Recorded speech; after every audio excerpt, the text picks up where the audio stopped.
You know, there was always this mythology built around the image of the pachuco. The pachuco was seen as this rebel who resisted assimilation, created its own language, own style, own dress. So I like that. I just enveloped the idea of being a rebel.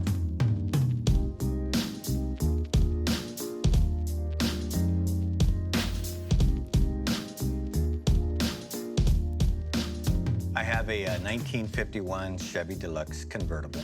It's got a manual convertible top. It's got the 3-inch gangster white walls. They're the G15s. It's running some stock rocket hubcaps. It's got a 350 with the 350 automatic tranny.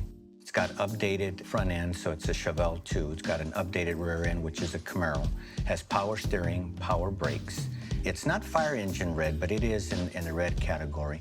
The gentleman that we purchased it from said it was actually modeled off of Marilyn Monroe's lipstick. The interior in this car, with most convertibles, it's usually leather, pleather, or vinyl. This one came with red vinyl. It has red carpet, and the dashboard matches the paint of the car. I have 3 cars that I've had probably in excess of 10 years. My oldest one is a 1937 Buick Special. It was kind of like the Cadillac of its time period. Then I have a 37 Chrysler limousine that I picked up from New Jersey. The grille on that one has about 32 individual chrome pieces on each side of the grille. The last one is a 1969 Impala. I've had that probably about 10 years. That car will take you anywhere it is you want to go. What I like most about driving the 51, the convertible, is the color. The color just stands out, and the chrome is just fantastic. There's just a wonderful feeling when you drive down and you attract everyone's attention. It just brings a measure of happiness to people. I think that could only be done by a nice-looking car. I think my love of cars came with the fact that growing up, we never had a vehicle. I always saw people with cars. I always saw people with muscle cars. I saw people with race cars. But then you see a nice, sleek car, low to the ground, chrome. So growing up, you see all these different cars, and you're like, man, one of these days, I'm gonna have a car. One of these days, I wanna drive that car. And then the sound is always unique. Taking off, it has this purring sound. And then when you downshift, it has another sound.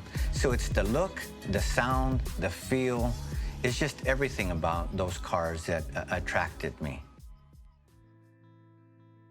So I was born in Tucson, Arizona. Come from a big family, 7 boys, 1 girl. I'm 5th in line. My mother and father separated in 1969, so we came to California, but we broke down in San Bernardino. The first 3 nights in California were spent in a Salvation Army tent. I was raised by my mother. My mother had limited education and limited skills. So my mom became a service worker, somebody who cleans motel and hotel rooms. And that's what she did her entire life, which wasn't easy, being a single woman, raising 8 children. We had some very difficult economic times. There were times when we had no water, we had no gas, no electricity. It always seems that my family was struggling. Something was always missing in our family. But what was not missing was that sense of love and that sense of togetherness and that sense of family. Growing up in a barrio and growing up poor, you have very limited aspirations. You don't have a whole lot of role models in the community. I don't know that I've ever had an aspiration to do anything because you're always just thinking about surviving the next day. I had a love for education. I had a love for reading. I would read every single book that I could ever place my hand on. But if somebody was to ask me in 6th grade or 7th grade, what is it that you want to be? I'm not sure that I could have given them a clear answer.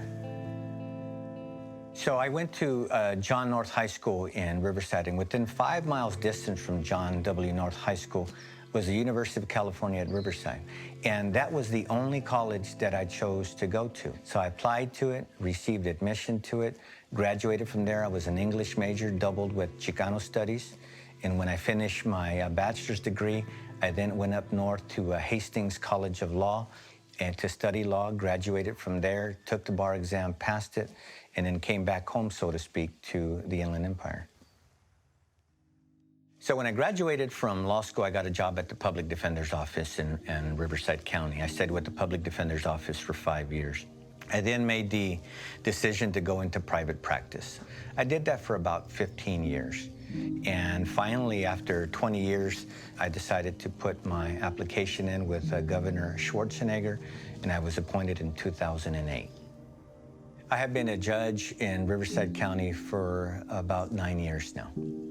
Nobody really understands the weight of responsibility that a judge carries, because when you're up there, you have the fate of these individuals in your hand. So I take my job super serious. But at the end of the day, I would like to think that whatever decision I made about somebody's life was a decision that was measured, that was balanced, that was within the keeping of the law, and something that was narrowly tailored to fit the crime that that individual committed. I never thought that I would ever be appointed as judge, because you never see any Chicano judges. So when you don't see Chicano judges, you think, okay, that's not for me, because you are not going to go where somebody hasn't been before.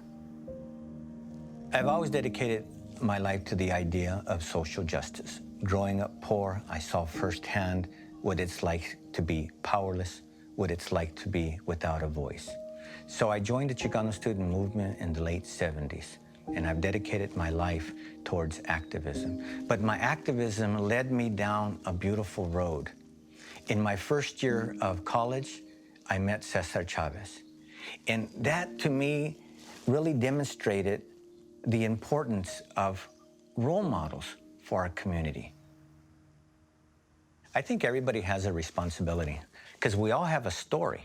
I think that if every single person who is a professional would go back and talk to a high school, a junior high school, an elementary school, I think just that simple act of going and sharing your story and telling folks how you got where you're at today, that is activism. I think our goal should be the uplifting of all of our children. We owe a duty to them, and I think that we can fulfill that duty quite simply, but it's a duty that we have.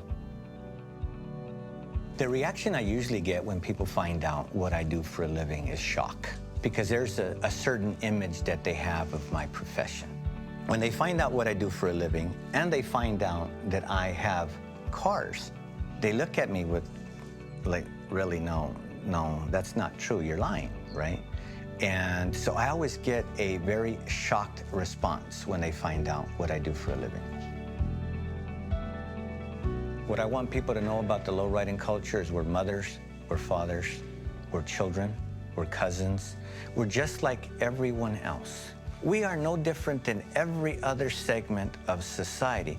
The difference is we stand out because of the color of our skin, because of our last name, because we speak a different language, and we stand out because we drive a different type of vehicle.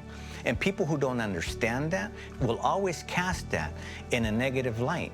But I'd like to invite them to my house. I like to invite them to have dinner with me. I like to invite them for a cruise, and let me show them and everyone else that says that we're criminals and that we're drug dealers and everything else, that we are no different than you. We are just like you. My name is Jorge Hernandez. I'm a Superior Court judge, and I'm a lowrider role model.